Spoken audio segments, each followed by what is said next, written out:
We decided to have a retreat at California Adventure, where we invited all of the creative executives of ABC, and part of the responsibilities of coming to this was that everybody had to pitch 3 ideas for a show. I pitch it, silence, not a word. Lloyd stood up and said, I want to do Castaway, the series. And all of us, I think, assumed Lloyd meant I want to do a series about a guy in a volleyball. Tom Sherman, who ran drama for me, comes over and goes, Lloyd, I kind of like that idea you pitched. I said, Tom, here's the good news. You run drama. I run the whole thing. We'll do it. I had developed Lost with another writer at ABC, and we weren't real pleased with the script so much. 2 weeks pass, I get the rewrite in. I look at the rewrite, it's worse. It's an unmitigated disaster. And anytime we had an idea at ABC that we were having troubles with, the first name that always popped in their head was, what would JJ do with it? Lloyd called me and said we should go to JJ, and because JJ was at the studio at that time. And I thought, it was a long shot because he had a lot of other stuff on his plate at that point. I was a few days away from finishing a pilot I was writing. Lloyd said that they had been trying to do a show about people who survived a plane crash. And I was like, Lloyd, what's the story? A plane crashes as a series? And JJ's initial reaction was, I'm in the middle of Alias, and I've got this pilot that I'm getting ready to turn into you, and I'm not sure that I see what you guys are excited about. And in the initial pilot script, the time period in the pilot alone went over like 6 weeks or something. So kind of by the end of the pilot, they were already like coconut bowling and, living in hutches and that kind of thing. I started thinking about what a story would be that would be interesting to me about a plane crash and the survivors of a plane crash.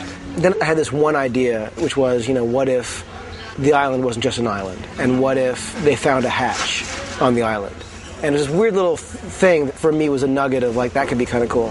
JJ called us and said, unfortunately, I have some ideas. And he started to talk about the idea of the island being a character unto itself, that just doing a show about a group of people on a deserted island wasn't necessarily something that he was interested in, but if the island was a character and it was some sort of mysterious place, he could be interested in that. And we said, that sounds great. And he said, but I can't take this on myself right now. I got to finish my pilot. I got Alias, I got everything else. You need to find me somebody that can write this with me. It's Friday night at like 6:30 to have a writer in his office by Monday. It would have to be someone we've worked with, who we trust. It would have to be someone who I think personality-wise, JJ is really going to respond to. And it has to be someone who is close enough with one or all of us that I can call them Friday night at 6:30 and basically say, I'm sending you the script and do you want to meet J.J. Abrams? Heather Caden and I had developed a show with this writer, Damon Lindelof, that year. The show was not going to go forward, but we really liked the experience with Damon. He's a great writer, and he just seemed to have the right energy for J.J. They're similar type people. I literally said to Damon, I know you've been dying to meet with J.J. Abrams, and here's the situation. We have a show, and we need someone to write it with him. And I was like, great, absolutely, 100%. Damon also read this other script and had the exact same first reaction. You need to have something, not knowing what JJ's opinion was, you need to have something external coming into the show. Over the course of that weekend, I started thinking, how do you do a show where, plane crashes on an island? And I started coming up with some ideas about, they would be all about mystery, the mystery of who the people were that were in the crash and the mystery of what the island was that they crashed on. We have this meeting Monday, and Damon comes to my office, and I bring him over. I was really nervous, and I came into a room, and JJ was there. A couple of the other Alias writers were there. He's wearing a Star Wars t-shirt with like a button-down shirt open over it. And we're walking up, and waiting outside of JJ's office is Jesse Alexander and Jeff Pinkner. And right away, Jesse sees Damon's Star Wars t-shirt, and he's like, hey, man, cool t-shirt. He was wearing a Star Wars Bantha Tracks t-shirt. And we're like, hey, how are we not best friends already? He had this, Star Wars t-shirt on, this like kind of vintage Star Wars t-shirt on, and he had glasses like I wear usually. JJ started pitching out some ideas that he had, and everything that he was saying was sort of all the stuff that I'd been thinking about over the weekend. So I was thinking to myself, oh my God, as soon as I open my mouth, he's going to think I'm the hugest sick fan ever. Like, oh yeah, I thought that too. Like, oh, that's a great idea. I was actually thinking the same thing.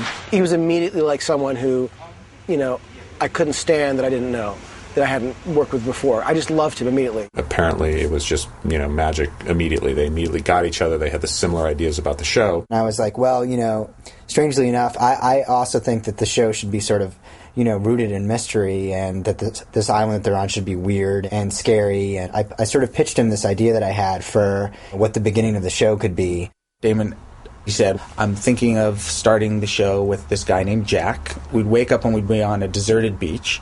He'd have an Armani suit on, and he'd be totally discombobulated and not really understand where he is, and he kind of looks like he's in shambles, and he reaches into his pocket and he pulls out a vodka bottle, one of those little ones. JJ directed it and shot it almost exactly the way that I had pictured it in my head, except when I originally pitched it to him, I had Jack waking up on the beach, waking up seeing the dog, pulling out the bottle, but the plane would have crashed in the middle of the jungle. And JJ intelligently reversed that so that Jack would wake up in the jungle and come to the beach, because he realized that if the show got picked up, the wreckage of the fuselage was going to be sort of a main set on the show, and that it would be more dynamic if we saw it on the beach. And it became really clear really quickly that we were going to accept this challenge. After the meeting, I went home. I was totally jazzed. I started writing some ideas down. I started sending JJ emails. And then the next day, he was like, why don't you come by again, and we'll start figuring out if we can make this into a pilot. So we started talking about what the show was, and who these people were, and where they had landed, and what that thing was on the island, and the big picture where we were going. And at the end of an initial conversation of like 20 or 30 minutes, we had discussed where the show goes for, I believe, for the first 5 or 6 years. Like, we understood the big picture.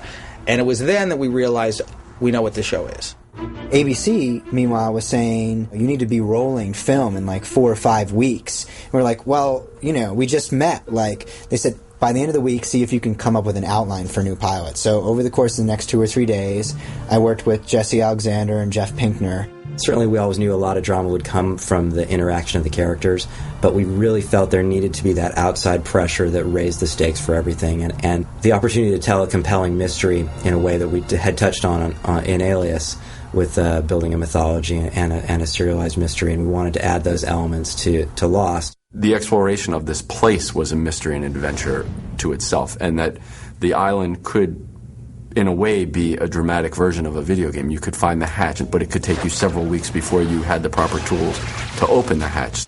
I wrote a 23-page outline on Thursday. JJ and I got together, worked on it a little more, and then on Friday we gave it to ABC. I get this thing and my hands are practically trembling as I read it. It was a tour de force for me, because it was absolutely brilliant. And the fact that these guys had written this in 5 days was the most mind-blowing thing I had ever seen. At ABC, we picked up the show off the outline. It's hard enough to get a script picked up. To have an outline picked up was unheard of. On Saturday morning, I remember I was in bed at around 8:30 a.m. My phone rang, and JJ had been sort of prank calling me all week. And I said hello. It was like, Damon Lloyd Braun. And I was like, Lloyd is the head of ABC. I said, yeah, hi Lloyd, like thinking that I was totally getting, and there's a long pause on the other end of the line. He's like, okay, well, anyway, we love the outline, we were going to make the show, and I was like, wow, it's just an outline. There's no script, nothing.